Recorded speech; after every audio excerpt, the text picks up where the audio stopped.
On Saturday, May the 14th, we made a 275-mile, 5-hour drive from Las Vegas to Furnace Creek Campground in Death Valley. This video is all about our weekend stay camping in Death Valley. I tried making a reservation a month earlier and was told that they quit taking reservations on April the 1st and everything was on a first-come, first-served basis. This made me a little nervous. I didn't want to make a 275-mile drive out there from Las Vegas only to discover there are no campsites available.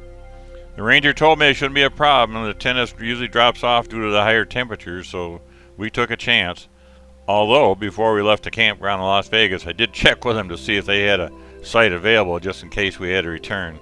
So they penciled me in for one just in case.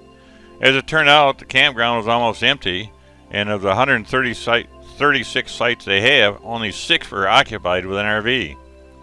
I was also shocked, though, of how many people were camping in tents. I think I spotted 4 or 5 tents set up. Death Valley is huge, and I had forgotten how big it was from when I had been there on a day trip back in the early 80s. It's 140 miles long by 5 to 15 miles wide and encompasses 3,422,024 acres, or 5,347 square miles. So with all of that, let's go see what Death Valley looks like.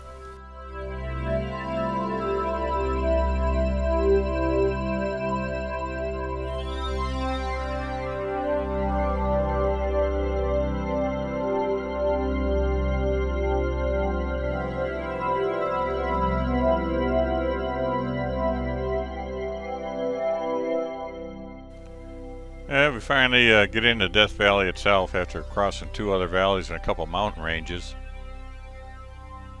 Here we had a choice to go left to Furnace Creek or right to Stovepipe Wells, and we visited Stovepipe Wells the following day.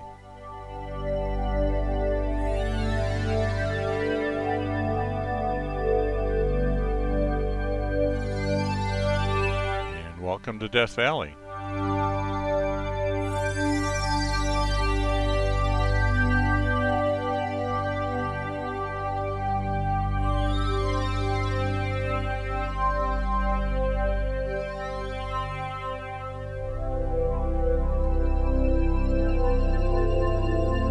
Yeah, you can see the weather, 110 degrees. That was on the motor coach system.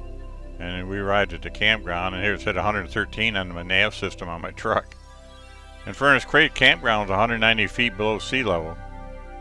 It was kind of a self-check-in. There wasn't nobody there. And you go in and pick out a campsite, and then come back and I guess you give it your name. We picked 74, and you come back and give your payments, and spits out a little receipt, and you clip it to a board next to your campground. It's all self-service.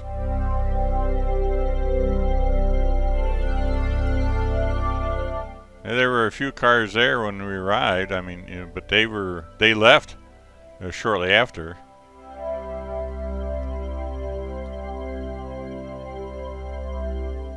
So of the 136 campsites, there was only 6 of us there. You can see I didn't have any neighbors at all. I think these people might have showed up the following day. And we went over to the visitor center, just a short walk, and they had this thermometer out there, 109 degrees.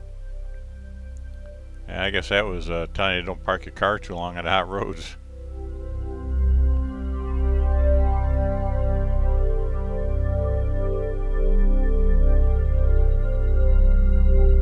They had some interesting exhibits there in the visitor center.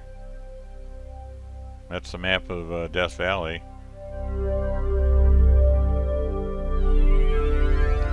So we decided to take a ride. Now we went by the fuel station. Obviously you don't want to be buying fuel out there. And we decided to go up to Badwater Basin. That's the well-known place that's way below sea level. It's actually the lowest point in North America.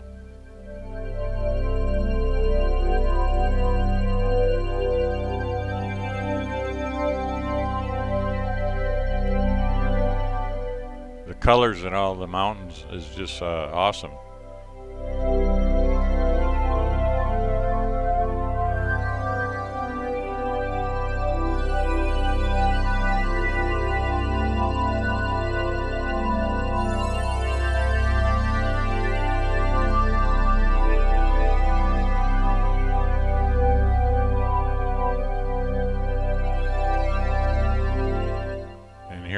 Badwater Basin, 282 feet below sea level. And that little bitty white sign way up on the hill, that's where sea level would be.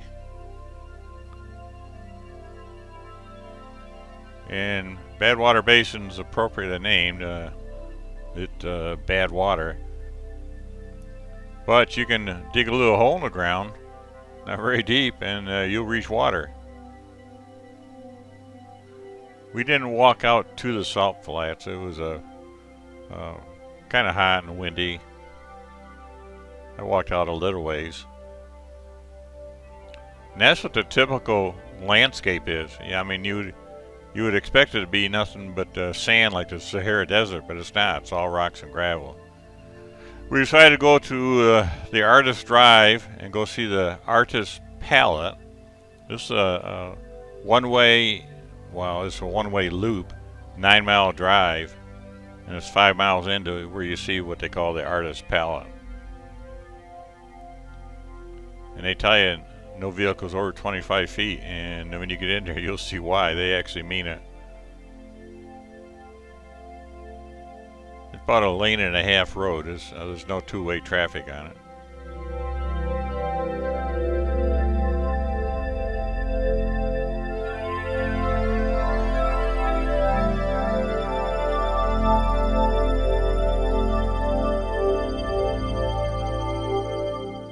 I must say all the roads are very well maintained out there.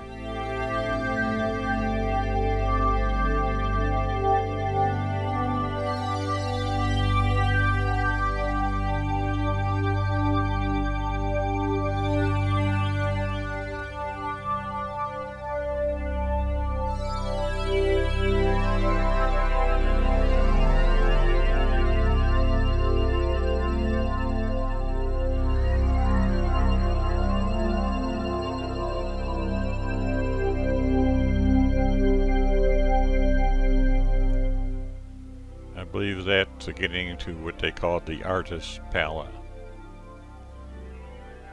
Yeah, I got out and went up on this little rise here to take photos of it.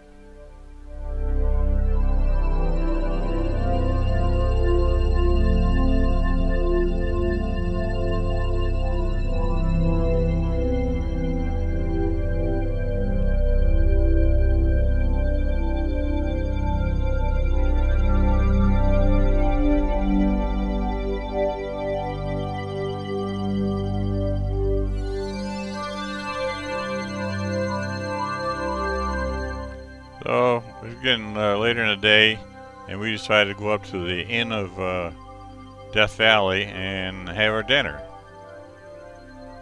It's a very old hotel, and there's the entranceway. We parked in a parking lot and had to walk through this tunnel and took an elevator up. When I got out of the truck, this little critter, little coyote, come trotting across the parking lot. So we had a nice dinner. It's obviously pretty pricey out there. I think the glass of beer was $10. But you're 200 miles from basically anything that you can buy supplies from. Those are date trees, and that's what dates look like growing on the trees.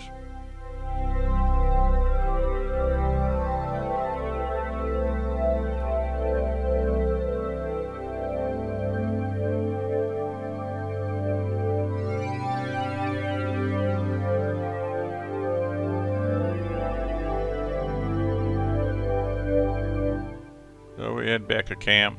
There were a couple of people who were there, and I was surprised. Those are tents, people camping in tents.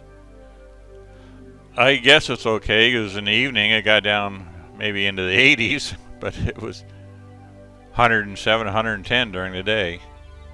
You definitely didn't want to be hanging out in a tent somewhere.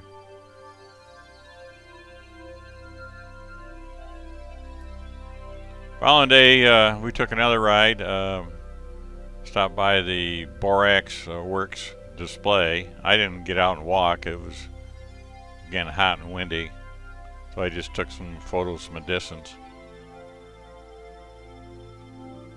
We were headed up to see the sand dunes. So there is one spot in Death Valley that does have sand dunes.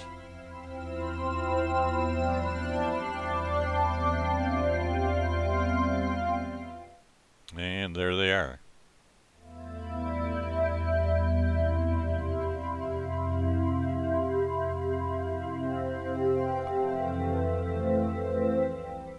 And this is the only place in Death Valley where they have sand dunes.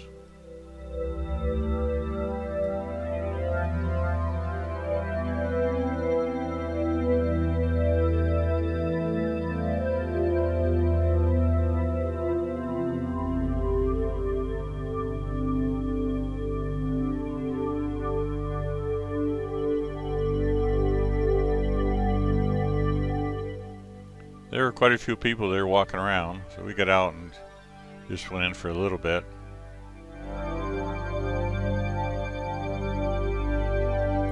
It's interesting, the sand almost glitters. It's a real coarse sand.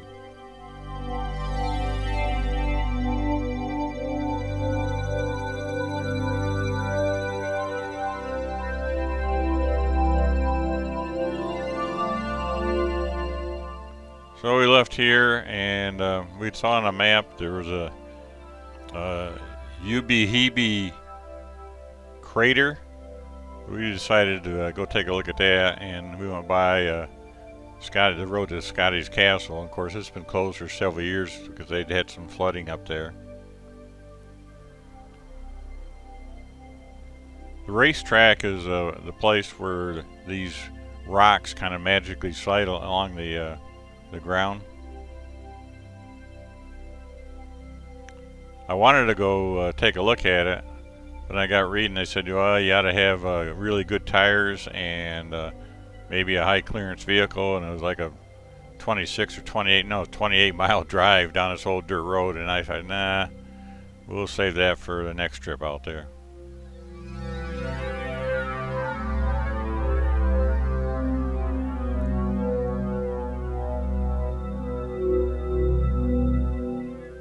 We're way up in the northern end of the park. This is like a 56-mile drive from the campground. And there was this little, like a ranger station. They had pictures, and that's what the Scottish Castle looks like. It's after the flood. So this is the Ubehebe crater.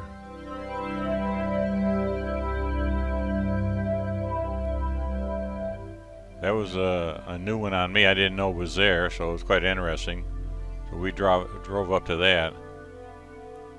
It's a huge crater, and that wind coming up out of it almost literally blew me. Well, in fact, it did blow me backwards. It must have been a good 50-mile-an-hour wind coming up out of there. And there was a trail you could walk all the way around the rim of the old volcano.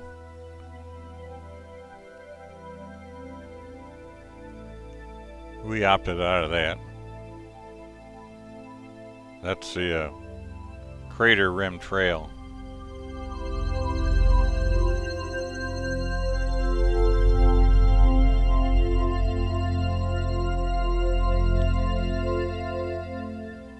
So from there, we ventured back.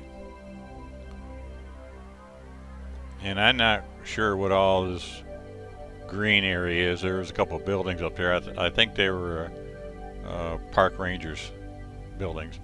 So we ventured over to Stovepipe Wells. That's another little town. Not much. I mean, you blink, you would miss it driving through it. They have a little general store, a bar and a restaurant, and a souvenir shop. Gas there was a little bit cheaper, $6.55 a gallon. So it was late in the day, and we decided, well, we'd have dinner. We went into this little restaurant / bar and had a pretty good meal, really. In fact, there's the menu. I think I had a classic burger. It was $13.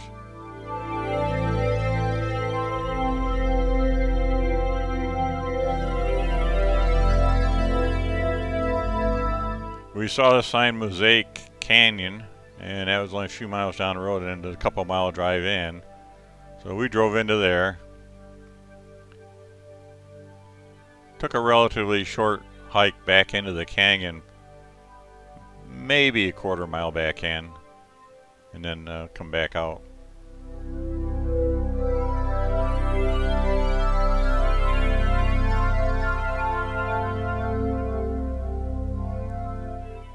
That's looking back at Stovepipe Wells.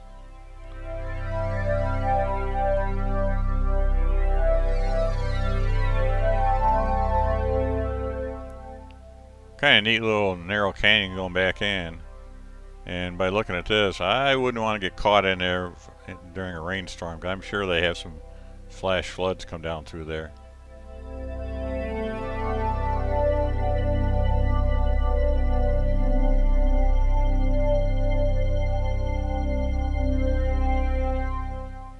A little pipe railing. Never could figure out what that was for, unless it was something from long ago.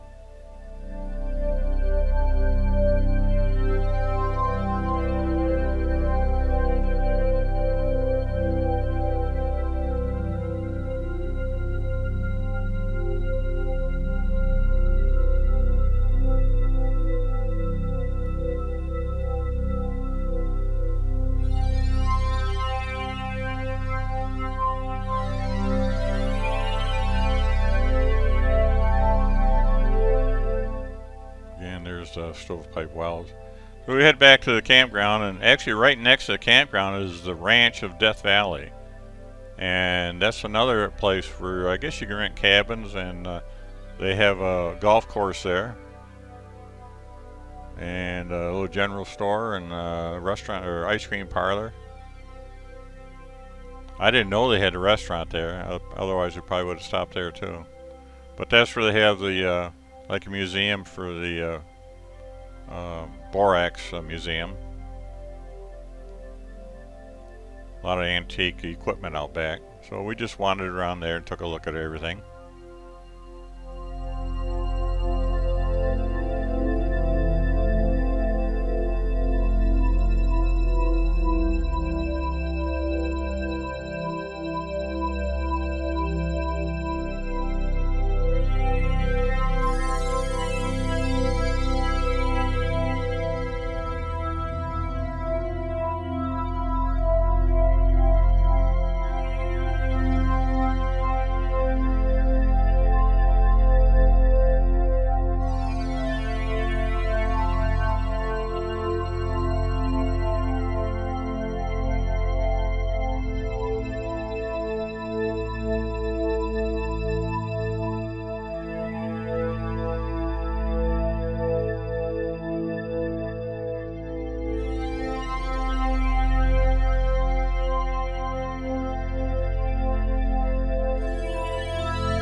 And after checking out the Borax Museum, we decided to take a ride to a place called Dante's View. It's 25 miles from the campground, but its elevation is 5,575 feet. So actually it's a change in elevation from 190 below to 5,500. So I think was it 5,765 feet. And it's only less than a half-hour drive. But the temperature difference, it was, I think, 59 degrees up here, and wind was blowing 20 miles an hour. And it was cool, but we stayed up there for the sunset. Beautiful view. And it's just ironic, as we left there, I could see the temperature on the nav system on the truck going up and up and up until we got back to the campground where it was 100 degrees. So it was a good 40-plus degree difference from the campground up to the top here.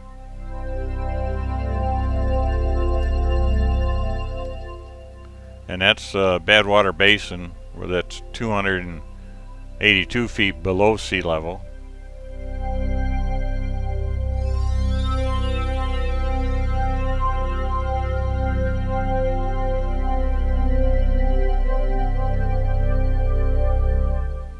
That's the road that we came in on.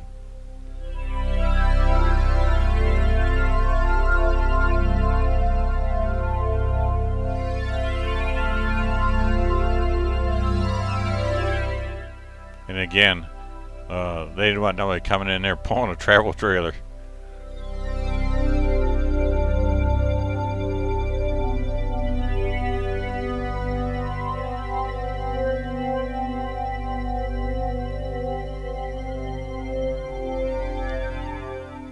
I would have liked to have come up here early in the morning. And there was a little trail off you could climb up top of that mountain. A couple people did. There was somebody up there.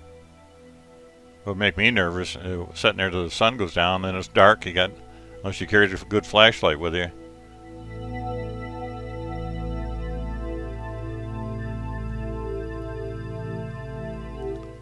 So I believe this is in the morning as we're pulling out, and kind of desolate.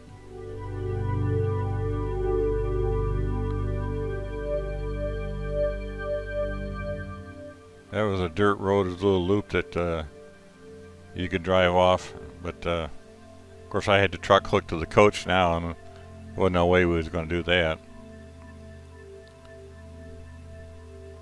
So we're actually headed for Utah now, Hurricane, Utah to be specific.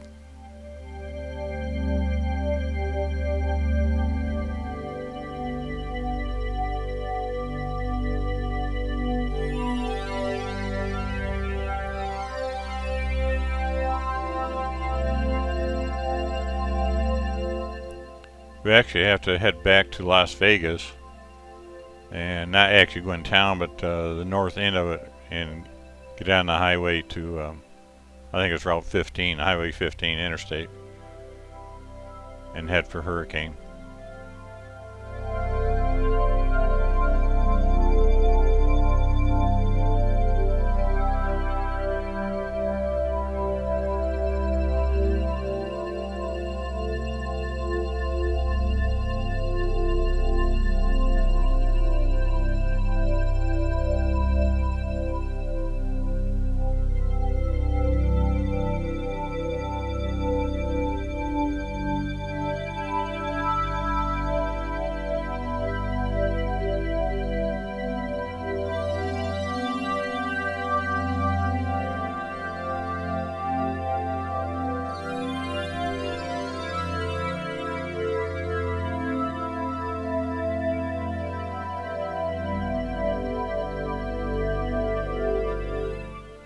Yeah, we're getting close to the Utah border now.